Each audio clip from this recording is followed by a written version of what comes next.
Usai ditetapkan sebagai tersangka oleh Kejaksaan Agung pada hari Rabu 3 Juli 2026 atas kasus korupsi di lingkungan BGN bersama dengan Dandan Hindayana dan Lodewi Pusung, ex-wakil Kepala BGN Sony Sanjaya melalui unggahan di akun sosial media pribadinya menulis selembar surat yang ditujukan untuk Kepala BGN yang baru yaitu Nani Sudaryanti Deang. Dalam surat itu, Sony menyampaikan ucapan selamat atas jabatan baru yang diterima oleh Nani. Selain itu, ada kata-kata yang menjadi sorotan warganet saat Sony mengatakan terima kasih atas hadiah indah yang diberikan kepada saya. Alhasil banyak spekulasi langsung bermunculan di kalangan publik. Banyak warganet menduga kalau Nani juga ikut membongkar dan melaporkan ketiga tersangka atas kasus korupsi tersebut saat masih menjabat sebagai wakil kepala BGN. Namun hingga kini belum ada tanggapan dari pihak yang berwenang mengenai kabar ini.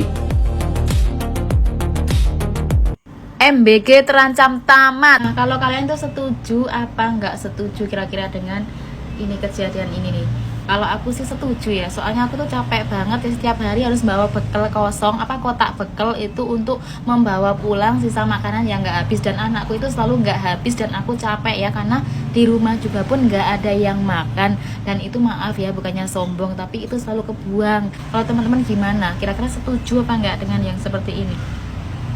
Pak Purbaya kaget. Dadan. Abah Dadan tersangka dugaan korupsi MBG. Kaget dia. Terus bilang, kasih rahmat. Kasih rahmat. Ampun lu. Kok negeri kayak gini banget ya? Anjay, Abah Dadan rupanya. Lu penyedia afiliator lu. Jual beli ya. Sehari dapat se-M lu. Jenderal juga nih. Sama aja lu. Lalat hijau, lalat coklat sama aja lu bajingan. Prabowo warning. 1 ekor ayam dipotong 14 dosa. Ya elah Pak, warning dosa. Elah. Hukum langsung penjara. Tangkep. Ya elah kalau dosa-dosa doang mah. Kagak pernah takut orang disumpahin Al-Quran juga kagak takut dia. Gimana sih? Memang gila ya. Di zaman Prabowo masih berani mereka main-mainnya. Seperti kepala MBG ini. Dandan Hidayat ya, berani sekali main-main dia. Setelah dikasih penghargaan bintang apa itu namanya saya lupa, bintang 7 apa puyer bintang 7, aku enggak tahu saya. Berani sekali kau main-main dengan Pak Prabowo. Kalau dengan presiden sebelum-sebelumnya bolehlah ya, karena maklum presiden sebelum-sebelumnya itu tersandera oleh partai. Banyak partai berebut menaruh kadernya ada di Kejagung. Jadi kepala Kejaksaan Agung banyak itu. Dari partai kuning dulu. Terus ada partai biru. Terus ada partai merah terakhir. Sekarang jangan main-main kau ya. Prabowo di dunia itu sudah selesai. Selain kaya raya, umurnya sudah sangat menjelang usia tua. Jadi tidak ada target apa-apa selain membersihkan atau mengembalikan republik ini kepada kemakmuran yang dia cita-citakan. Dari mandiri energi dan mandiri pangan. Berani-berani kau Dandan Hidayat. Gila. Gila di zaman Prabowo kau berani-berani. Prabowo tidak ada yang ditakutin, partai, tokoh siapapun tidak ada. Karena dia selesai hidupnya di dunia ini. Sudah kaya raya. Dan anaknya cuma 1. Itu pun hartanya sudah tidak kurang-kurang. Bukan 7 turunan, mungkin 77 turunan tidak habis. Kau main-main habis.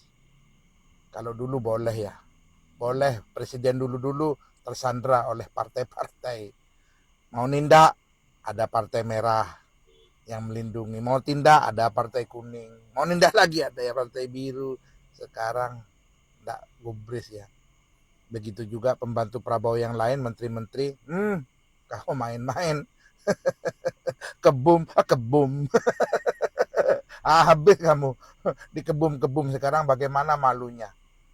Dirinya malu, keluarganya malu.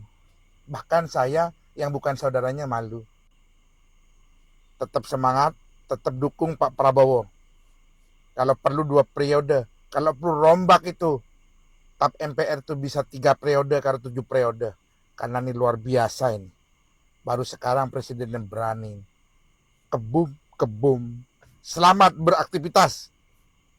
Dan pada akhirnya masyarakat Indonesia berpesta pora, berbahagia. Dadan Hindayana, Kepala BGN, ditetapkan tersangka dan ditangkap oleh Kejagung. Gitu dong. Baru gitu kan. Ya periksa, pengadaan Dadan kan gila-gilaan, yang tidak rasional, yang tidak masuk akal. Tetapi nih, pasca Dadan Hindayana ditetapkan tersangka pada pagi 3 Juni siangnya Prabowo Subianto berpidato menyayangi pergantian Dadan. Nggak usah disayangi, Pak, gitu.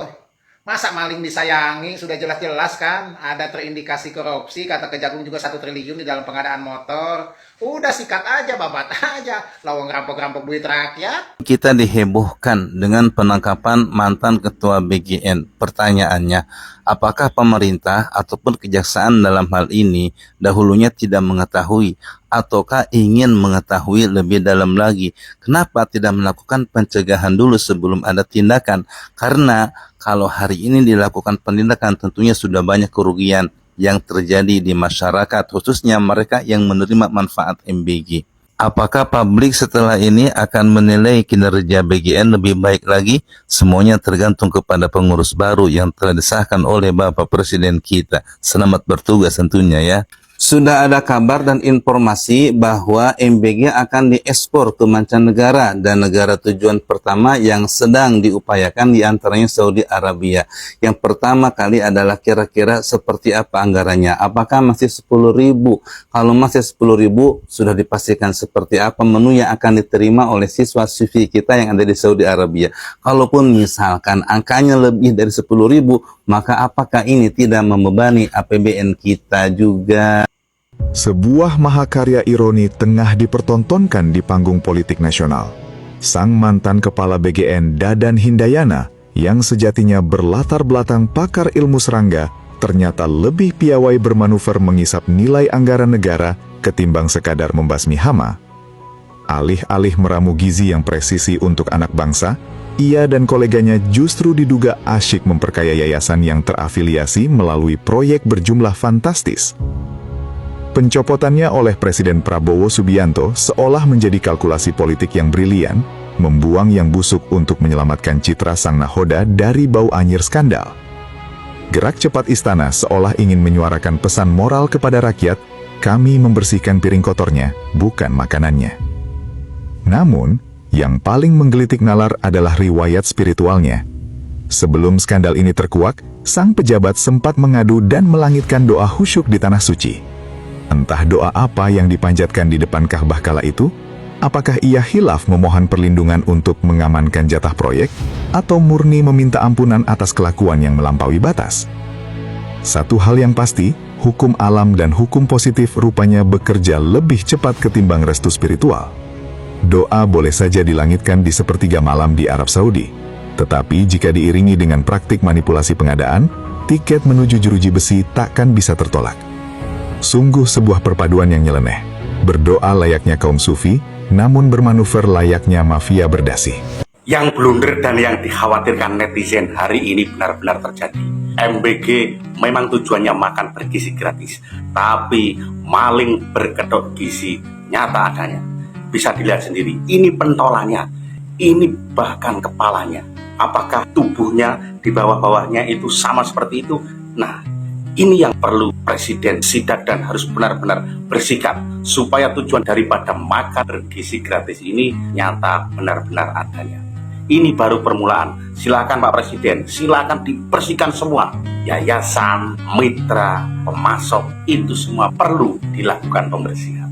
Presiden pernah bilang, daripada uang dikorupsi, mending diberikan kepada anak-anak untuk makan bergizi gratis. Tapi nyatanya bagaimana? Pelaksana, bahkan kepalanya sendiri yang memulai.